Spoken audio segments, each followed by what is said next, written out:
Hello everyone, my self Kapil Sen, आपका अपना KPS sir, and I am your HOD of mathematics department at resonant. और पिछले कुछ 5 सालों में मैंने टॉप आईआईटीएन और एनआईटीएन को मेंटर किया है। और मुझे बताते हुए बड़ा हर्ष है, बड़ी खुशी हो रही है कि इसी साल हमने फैब अटेम्प्ट में गुलबर्गा का टॉप रिजल्ट प्रोड्यूस किया है। तो ये कुछ सम उसकी मेमोरीज है, आप देख सकते हैं यहाँ पे। तो इसी चीज़ को हम आगे बढ़ाते हुए आज का जो हमारा चैप्टर स्टार्ट कर रहे हैं, जिसका नाम है क्वाड्रेटिक इक्वेशन। तो चलिए अब हम स्टार्ट करते हैं हमारा टॉपिक, जिसका नाम है क्वाड्रेटिक इक्वेशन। तो सबसे पहले हम इसकी हेडिंग लिख देते हैं, क्वाड्रेटिक इक्वेशन।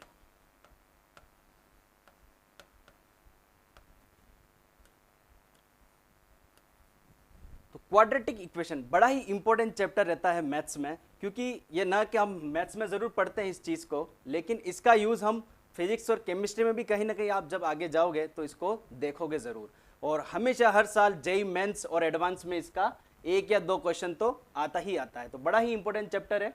और खासकर जब भी एडवांस में क्वेश्चन पूछे जाते हैं तो 2 या 3 चैप्टर मिक्स करके एक क्वेश्चन बनाया जाता है। इस बात को नोट करें हमेशा आप, 2 या 3 चैप्टर को हमेशा मिक्स करके क्वेश्चन बनाया जाता है। तो उसमें क्वाड्रेटिक का रोल बहुत ही अहम हो जाता है।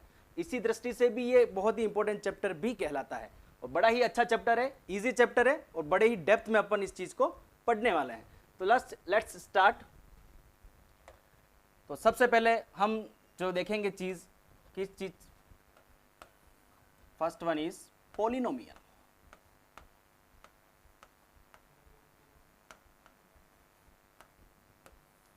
ठीक है, कि एक पोलिनोमियल क्या होता है, क्योंकि कोई भी चीज़ हम स्टार्ट करते हैं तो डायरेक्ट इसी से स्टार्ट नहीं करते। तो पहले उसकी हमें क्या बनाना पड़ता है, एक हम कह सकते हैं अपनी भाषा में एक माहौल बनाना पड़ता है किसी चीज़ को लेके। तो पोलिनोमियल जब करेंगे तो सबसे पहले डेफिनेशन लिखें, an expression of type fx equal to a0 plus a1x plus a2x square dash dash dash an xn। तो क्या लिखा मैंने, an expression of type fx equal to a0 plus a1x plus a2x square a3x cube up to an xn, where, इस चीज को हम ध्यान में रखेंगे, where an not equal to 0 and n belongs to whole number. तो सबसे पहले यह पता होना चाहिए कि n जो है वो क्या है, डिग्री ऑफ दिस पॉलिनोमियल। और डिग्री का मतलब क्या होता है, highest power of variable. Note करें, n का क्या मतलब है, degree, degree which is highest power of variable in that expression. तो यहां पर हाईएस्ट पावर कितनी है, n, और उसी को क्या बोला मैंने, होल नंबर बोला है। और होल नंबर का मतलब क्या होता है, जो कहां से स्टार्ट होता है, 0 1 2 अप टू ये इंफिनिटी तक जाएगा। तो n belongs to whole number is known as polynomial in x, is known as polynomial in x of degree n। बड़ी ही सिंपल चीज अपन ने पढ़ी कि पोलिनोमियल ऑफ डिग्री n क्यों बोला मैंने, क्योंकि ध्यान से देखो, अगर an मेरा जो कि कोफिशिएंट ऑफ x की पावर n है, और अगर ये n 0 हो जाता है तो खुद दिमाग लगा के देखो, अगर n 0 हो जाएगा तो मेरी क्या ये जो पोलिनोमियल है वो डिग्री n नहीं रह के n-1 हो जाएगी। इसलिए मैंने मेंशन किया है n not equal to 0 and n should be whole number is known as polynomial in x of degree n। तो बड़ी ही बेसिक डेफिनेशन ये पोलिनोमियल की, और इसी से हम आगे जाके क्वाड्रेटिक पोलिनोमियल की डेफिनेशन भी निकालने वाले हैं। तो यहां पे सबसे पहले अपन देखें, अगर इसी एक्सप्रेशन में n अगर 0 हो जाए तो क्या हो जाएगा, n अगर मैं 0 रखता हूं इस पोलिनोमियल में, तो मेरा जो एक्सप्रेशन है वो किस टाइप का नजर दिखता हुआ नजर आएगा, खुद रखें देखें। n अगर 0 हो जाए तो कहां पहुंच जाएंगे अपन, यहां पे। तो a0 ठीक है, और a0 और इस चीज़ को हम क्या बोलेंगे, ये तो एक कांस्टेंट है, तो इस चीज़ को बोला जाएगा कांस्टेंट पॉलिनोमियल।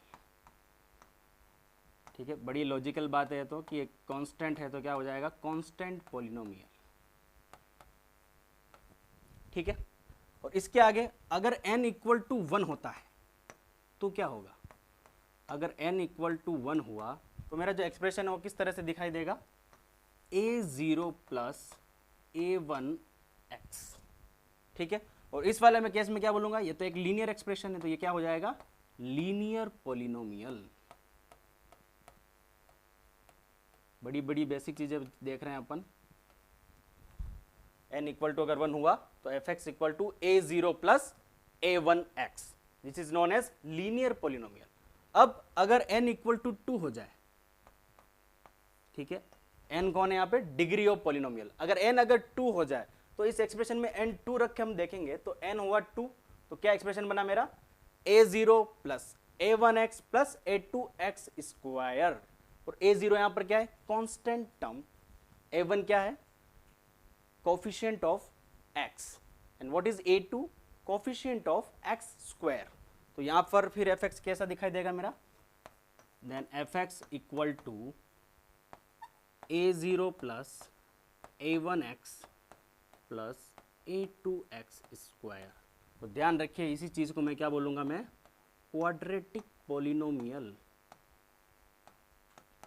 क्या बोलूंगा मैं, क्वाड्रेटिक पॉलिनोमियल। अब आप सोच रहे होंगे सर चैप्टर तो हमारा क्वाड्रेटिक इक्वेशन है और आप इसको बोल रहे हैं क्वाड्रेटिक पॉलिनोमियल, क्या इन दोनों में डिफरेंस है, बिल्कुल इसमें डिफरेंस है, तभी ये चीज लिखी गई है। ये जो लिखा हुआ ये क्या है, एक क्वाड्रेटिक पॉलिनोमियल है, और आगे हम दोनों की डिफरेंस देखेंगे कि what is the difference between quadratic polynomial and quadratic equation. ठीक है, तो n यहां पर 2 हुआ तो क्या कहलाएगा मेरा, क्वाड्रेटिक पॉलिनोमियल, बड़ी सिंपल सी बात है। और n अगर 3 हुआ तो क्या कहलाएगा, क्यूबिक पॉलिनोमियल। इस चीज को भी अपन नोट कर लें।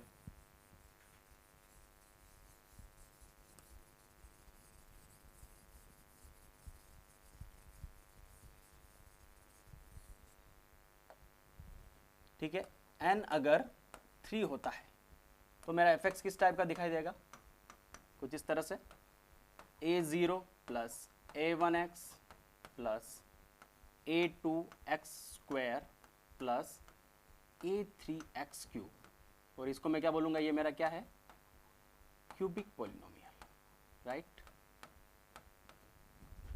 ठीक है, और n अगर 4 हुआ तो क्या कहलाएगा, ये 4 डिग्री का पॉलिनोमियल कहलाएगा, तो कुछ इस तरह से होगा, a0 plus a1x plus a2x square plus a3x cube plus a4x4, और इस चीज को हम क्या बोलेंगे, ये तो मेरा क्या है, by quadratic polynomial, by quadratic polynomial. ठीक है, तो ये थी बड़ी बेसिक पॉलिनोमियल की डेफिनेशन, लेकिन हम किस में इंटरेस्टेड है, क्योंकि चैप्टर जो हमारा चल रहा है वो क्या चल रहा है, क्वाड्रेटिक इक्वेशन, तो हम क्वाड्रेटिक पॉलिनोमियल में ही इंटरेस्ट रखेंगे। तो n इक्वल टू 4 ये क्या कहलाएगा, बाई क्वाड्रेटिक पॉलिनोमियल। ठीक है, तो स्टार्ट करते हैं। अब ये तो हुआ क्वाड्रेटिक पॉलिनोमियल की डेफिनेशन, क्या होता है क्या नहीं होता है, और उसकी पावर क्या होनी चाहिए, पावर को क्या बोलते हैं, डिग्री भी बोलते हैं, होल नंबर होना चाहिए, और होल नंबर क्या होता है, तो 0 1 2 अप टू इन्फिनिटी तक जाता है।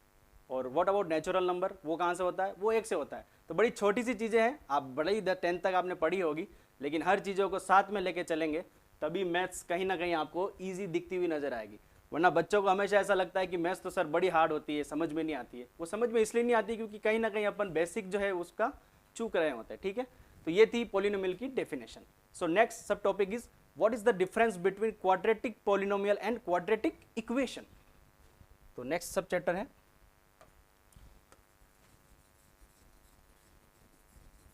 क्वाड्रेटिक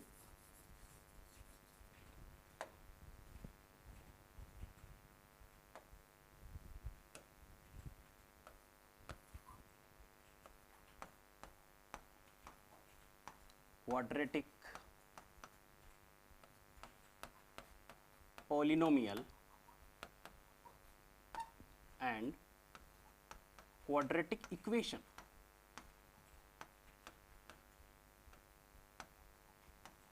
ठीक है, इन दोनों चीज़ों में क्या डिफरेंस है? क्या ये एक जैसी है या फिर ऐसे नाम से अफवाह फैला रखी है सर के एक ही तो बात है, क्वाड्रेटिक क्वाड्रेटिक होती है, पॉलिनोमियल है, इक्वेशन है, लेकिन ये दोनों ही अलग अलग चीज़ें, इसीलिए इसका डिफरेंस भी बताना ज़रूरी है। क्योंकि आगे जाके हम जब भी ग्राफ बनाएंगे तो कल अपन ये नहीं बोलेंगे कि ये तो ग्राफ ऑफ क्वाड्रेटिक इक्वेशन है, क्योंकि हमेशा ध्यान रखो कभी भी जो ग्राफ बनाया जाता है वो क्वाड्रेटिक इक्वेशन का ग्राफ नहीं बनाया जाता है, हमेशा क्वाड्रेटिक पॉलिनोमियल का ग्राफ बनाते हैं अपन। तो यही बड़ा माइनर डिफरेंस हो जाता है जो बच्चों को आगे जाके कंफ्यूज करता है। तो इसी कंफ्यूजन को अब यही दूर कर लेंगे तो आगे कोई दिक्कत नहीं आएगी। तो स्टार्ट करते हैं, क्वाड्रेटिक पॉलिनोमियल क्या चीज़ है? तो क्वाड्रेटिक पॉलिनोमियल तो बड़ी सिंपल है। क्या होता है quadratic polynomial? Quadratic polynomial is and a polynomial of degree 2, बस इतना ही। क्या है? अ पॉलिनोमियल ऑफ डिग्री 2, उसको मैं क्या बोलूंगा? Quadratic polynomial. और उसका जनरल रिप्रेजेंटेशन मैं किस तरह से लिखूंगा? y equal to ax square plus bx plus c। ठीक है, इस तरह से मैं इसका क्या लिखूंगा? General representation of quadratic polynomial, वो इस तरह से दिखेगा अपन को। और ये चीज लिखनी जरूरी है कि अगर ये क्वाड्रेटिक है तो इसका लीडिंग कोफिशिएंट क्या नहीं होना चाहिए? 0 नहीं हो सकता। अगर a इक्वल टू 0 हो गया तो ये जो क्वाड्रेटिक है ये क्या बन जाएगी? अपनी लीनियर बन जाएगी, इसलिए क्या होगा? Quadratic polynomial. और ऑब्वियस मैं रियल पॉलिनोमियल की बात कर रहा हूं तो मेरे जो कोफिशिएंट है वो भी क्या होने वाला है? ABC belongs to real. ठीक है, तो इस चीज का ध्यान रखना। अब खुद सोचो आप, जब हम ग्राफ बनाएंगे तो x का इनपुट देंगे और उसके कॉरेस्पॉन्डिंग क्या आएगी? अपनी y की वैल्यू आएगी, तभी तो अपना ग्राफ कवर करेगा पूरी रियल एक्सिस को। खुद सोचो ये बात। इसलिए हम जब भी ग्राफ बनाते हैं वो किस चीज का बनाते हैं? क्वाड्रेटिक पॉलिनोमियल का ही ग्राफ बनाया जाता है, क्वाड्रेटिक इक्वेशन का ग्राफ कभी नहीं बनाया जाता। ठीक है, तो सर आप कहोगे कि सर अब क्वाड्रेटिक पॉलिनोमियल अगर ये है तो क्वाड्रेटिक इक्वेशन क्या चीज़ है? तो ये रही क्वाड्रेटिक इक्वेशन आपकी। ये खुद देखें और खुद सोचें क्या डिफरेंस है। क्वाड्रेटिक इक्वेशन किसको बोलूंगा मैं? अगर मैं किसी क्वाड्रेटिक पॉलिनोमियल को इक्वल टू 0 लिख देता हूं, ध्यान से देखना, किसी भी क्वाड्रेटिक पॉलिनोमियल को अगर इक्वल टू में 0 लिख देता हूं तो वो मेरी क्या बन जाएगी? Quadratic equation. सो fx एक 2 डिग्री का पॉलिनोमियल होगा और उसका जनरल रिप्रेजेंटेशन में कुछ इस तरह से लिखना चाहूंगा, ax square plus bx plus c equal to 0। और बेस कंडीशन तो वही रहेगी, क्या रहने वाली है? अगर ये क्वाड्रेटिक है तो इसमें 0 नहीं कर सकता, तो leading coefficient not equal to 0। और हम रियल क्वाड्रेटिक इक्वेशन की बात कर रहे हैं तो the coefficient should be real. So ये बार बार मेंशन करने की जरूरत है हमें कि ABC जो होना चाहिए वो क्या होना चाहिए? Belongs to real. अब इस क्वाड्रेटिक इक्वेशन में ध्यान से देखो, ax square plus bx plus c equal to 0 लिखा है मैंने। ठीक है, ये तो इतनी सी चीज तो अपन ने 10th क्लास में भी पढ़ी होगी कि कोई भी क्वाड्रेटिक इक्वेशन को आप सोल्व कैसे करते हो। या तो आप फैक्टराइजेशन मेथड करते होंगे, या परफेक्ट स्क्वायर बना के सोल्व करते हो, या डायरेक्ट क्वाड्रेटिक फॉर्मूला गिवन है तो उससे अपन क्या निकाल सकते हैं? इस चीज का x की वैल्यू निकाल सकते हैं। तो ऑब्वियस बात है कि क्वाड्रेटिक इक्वेशन को आप सोल्व करने जाओगे तो 2 वैल्यू ही आएगी। ठीक है, और वो जो वैल्यू होगी वो इसके क्या कहलाएंगे? रूट्स भी कहलाएंगे, जो कि अपने आगे वाला सब टॉपिक है।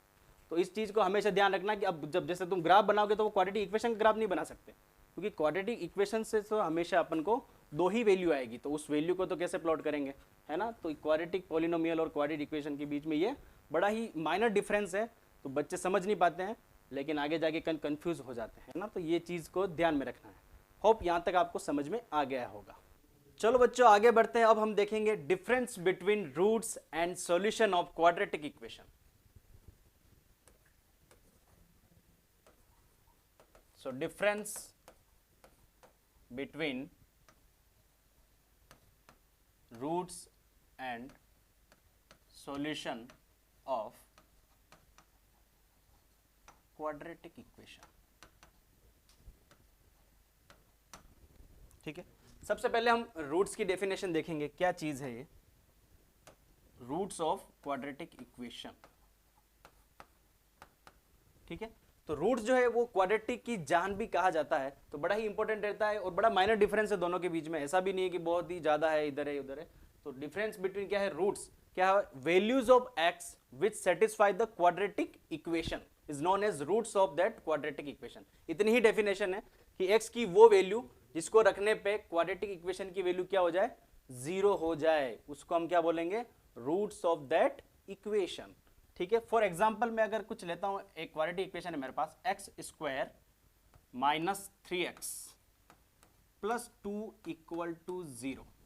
ठीक है, ये क्वाड्रेटिक इक्वेशन है, x square minus 3x plus 2 equal to 0। अब इस क्वाड्रेटिक इक्वेशन को सोल्व आपने 9th में किया होगा, इधर आप किसे भी कर सकते हैं, फैक्टराइजेशन मेथड से कर सकते हैं, परफेक्ट स्क्वायर बना के कर सकते हैं, या फिर क्वाड्रेटिक फॉर्मूला डायरेक्ट लगा के भी कर सकते हैं। ठीक है, तो यहाँ पे मैं फैक्टराइजेशन यूज कर रहा हूँ, इसको सोल्व कर रहा हूँ, तो ये क्या आएगा, एक्स स्क्वायर और माइनस 3x को मैं कैसे लिख सकता हूँ, minus 2x minus x plus 2 equal to 0। ठीक है, यहां से क्या कॉमन आ रहा है, x कॉमन आ रहा है, तो क्या बचा बच्चों, x माइनस 2, और यहां से क्या कॉमन आ रहा है, माइनस 1, और अंदर क्या बचा, x माइनस 2 इक्वल टू 0।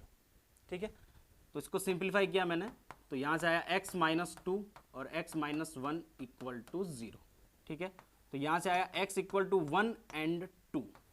ठीक है, अब x इक्वल टू 1 एंड 2 इस इक्वेशन के क्या कहलाएंगे, रूट्स कहलाएंगे। ठीक है, और इसको रखने पे ये 0 भी आएगा, ये देख सकते हो आप, जैसे x इक्वल टू 1 मैंने इसमें रखा तो कितना आएगा यहाँ पर, 1 square minus 3 into 1 3 plus 2।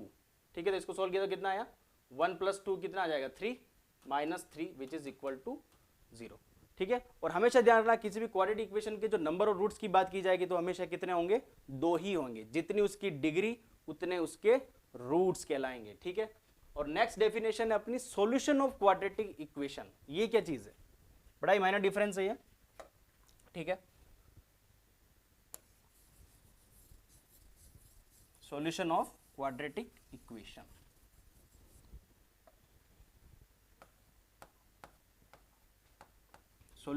Solution क्या है, discrete values of x which satisfy the quadratic equation. बस इतने ही सी भी बात है कि वो अलग अलग वैल्यूज जो क्वाड्रेटिक इक्वेशन को क्या करे, सेटिस्फाई करे, उसको हम क्या बोलेंगे, सॉल्यूशन बोल देंगे। ठीक है, जैसे एग्जांपल लेके ध्यान से देखें, ये मैंने लिखा x square minus 2x plus 1 equal to 0। ठीक है, इसको भी आप सोल्व कैसे करोगे, इसको आप डायरेक्ट सोल्व कर सकते हो, क्योंकि ये क्या चीज लिखी हुई है, x माइनस 1 का होल स्क्वायर इक्वल टू 0। ठीक है, यहां पर आप x की वैल्यू निकालने जाओगे तो क्या करोगे, x इक्वल टू 1, 2 वैल्यू आएगी, और दूसरी वैल्यू भी कितनी आएगी, x इक्वल टू 1। अब क्वेश्चन पूछा जाता है कि इसमें आप बता दो नंबर ऑफ सॉल्यूशंस कितने, तो यहां पे आप 2 नहीं बोलोगे, क्योंकि सॉल्यूशन की डेफिनेशन अपन ने क्या बोली बच्चों, डिस्क्रीट वैल्यूज ऑफ x। तो यहां पे ये दोनों वैल्यू क्या है, सेम आ गई, तो यहां पे मैं क्या बोलूंगा, नंबर ऑफ सॉल्यूशन की जब बात करूंगा मैं, तो क्या आएगा, number of solution equal to 2। और इसी क्वेश्चन में मैं अगर नंबर ऑफ रूट्स की बात करता हूं, तो नंबर ऑफ रूट्स तो क्या होंगे, इसके 2 ही होंगे, भले कुछ भी हो जाए। तो इस बात को दिमाग में बैठा ले बच्चों कि नंबर ऑफ रूट्स और नंबर ऑफ सॉल्यूशन की जब बात आएगी, जेईई मेंस और एडवांस में दोनों में इस तरह से कंफ्यूज किया जा सकता है। ऐसा ना हो कि वहां पे आप मेहनत कर लो, लास्ट तक पहुंच जाओ, एक छोटी सी माइनर डिफरेंस की वजह से आपका क्वेश्चन गलत हो जाए, तो ये चीज रिपीट ना हो, इसके लिए इस चीज को ध्यान से देखेंगे, रूट्स एंड सॉल्यूशन की डेफिनेशन को। ठीक है, अब मैंने अभी बोला कि एक क्वाड्रेटिक इक्वेशन के 2 ही रूट्स होते हैं, बिल्कुल करेक्ट स्टेटमेंट है, लेकिन अगर मैं बोल दूं if a quadratic equation has more than 2 roots, तो ये 2 बातें एक साथ कैसे कॉन्ट्राडिक्ट हो जाएगी।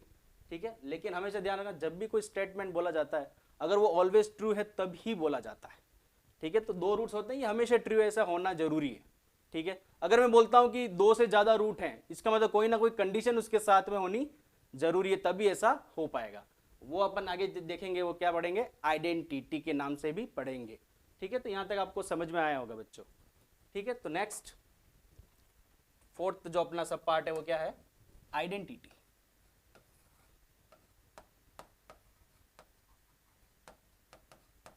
क्या होती है identity, a statement which is true for all values of x। A statement which is true for all values of x is known as identity. ठीक है, जैसे क्वाड्रेटिक इक्वेशन है कुछ इस तरह से, जनरल क्वाड्रेटिक इक्वेशन लिख रहा हूं मैं, x square plus b x plus c equal to 0।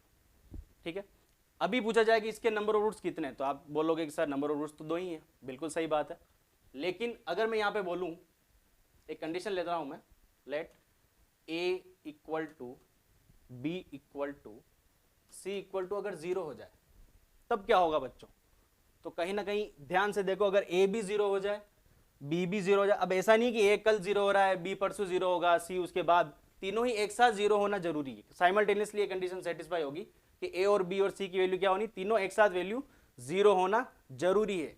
तो यहां पर 0 पुट करेंगे तो कितना आएगा, 0 multiply by x square plus 0 into x plus 0 equal to 0। अब ध्यान से देखें कि ये जो मैंने एक्सप्रेशन लिखा है, ध्यान से 0 इंटू एक्स स्क्वायर, इसका मतलब एक्स की कुछ भी वैल्यू आप डाल दो, ये हमेशा क्या होना है, 0 ही होना है। तो ये वाला जो एक्सप्रेशन है मेरा एक्स की वैल्यू से इंडिपेंडेंट है। सो इनफाइनाइट नंबर ऑफ वैल्यूज इस वाले एक्सप्रेशन को क्या कर रही है, सेटिस्फाई कर रही है। तो इसी चीज को मैं क्या बोलूंगा, दिस इज माई आइडेंटिटी। और हमेशा इस वाली कंडीशन को ध्यान रखना, A equal to B equal to C equal to 0 simultaneously 0 होना जरूरी है। ठीक है, तो इसको क्या बोलेंगे, तो अब यहां पे पूछा जाए कि नंबर ऑफ रूट्स कितने आएंगे, तो नंबर ऑफ रूट्स यहां पर कितने आएंगे अपने पास, इनफाइनाइट, बिकॉज एक्स की वैल्यू पे ये डिपेंड ही नहीं कर रहा है, क्योंकि इसके सारे कोफिशिएंट क्या हो चुके हैं, 0 हो चुके हैं। ठीक है, तो इससे रिलेटेड एक क्वेश्चन अपन करेंगे।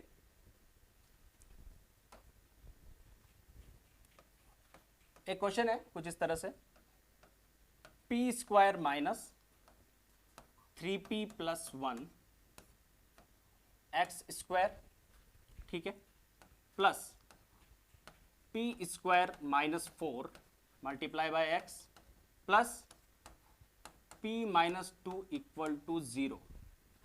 This represent identity. ऐसा क्वेश्चन में मेंशन है कि ये किसको रिप्रेजेंट करता है, एक आइडेंटिटी को रिप्रेजेंट करता है। Then find the value of p। बस इतना ही दे के छोड़ देंगे और 4 ऑप्शन आपके सामने होंगे और आपको करेक्ट ऑप्शन पिक करना होगा। तो ये क्वेश्चन है, p square minus 3p x square plus p square minus 4x plus p minus 2 equal to 0।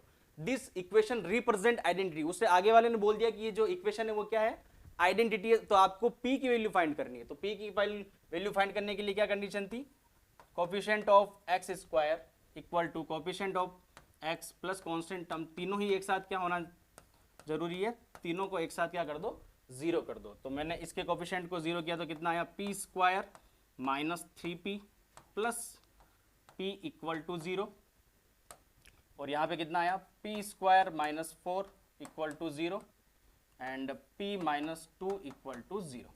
ठीक है, इसको सॉल्व करूंगा तो कितना आएगा, क्वाड्रेटिक फॉर्मूले से यूज कर सकते हो आप, p equal to minus 3 plus minus b square minus 4ac divide by 2a, और यहाँ से कितना आएगा, p माइनस 2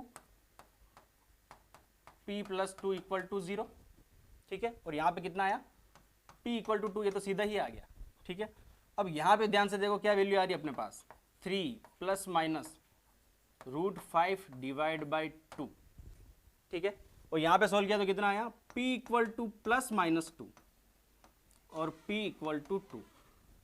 अब ऑप्शन में +2 भी लिखा होगा, -2 भी लिखा होगा, और p equal to 3 plus √5 by 2 भी लिखा होगा, और चौथा ऑप्शन होगा 3 माइनस √5 बाई 2। अब कौन सा करेक्ट मान है। ठीक है, तो ध्यान रखें इसमें से कोई भी इसका आंसर नहीं होगा, क्योंकि तीनों का इंटरसेक्शन आना जरूरी है। तीनों में एक ही वैल्यू आएगी जो साइमल्टेनियसली इस तीनों को कोफिशिएंट को क्या करेगी, 0 करेगी, तभी मेरा आंसर होता। ठीक है, तो यहाँ पे आपको बोलना पड़ेगा कि कोई भी वैल्यू ऐसी नहीं होगी जो इसको आइडेंटिटी बनाएगी। हाँ, अगर इसको सोल्व करने पे यहाँ पे भी +2 आता तो अपना काम हो जाता है कि +2 यहाँ पे भी है और +2 यहाँ पे भी है और यहाँ पे भी हो जाता, लेकिन इस क्वेश्चन में ऐसा हुआ नहीं। ठीक है, तो समझ में आ गया होगा आइडेंटिटी कब रिप्रेजेंट करती है। So thank you.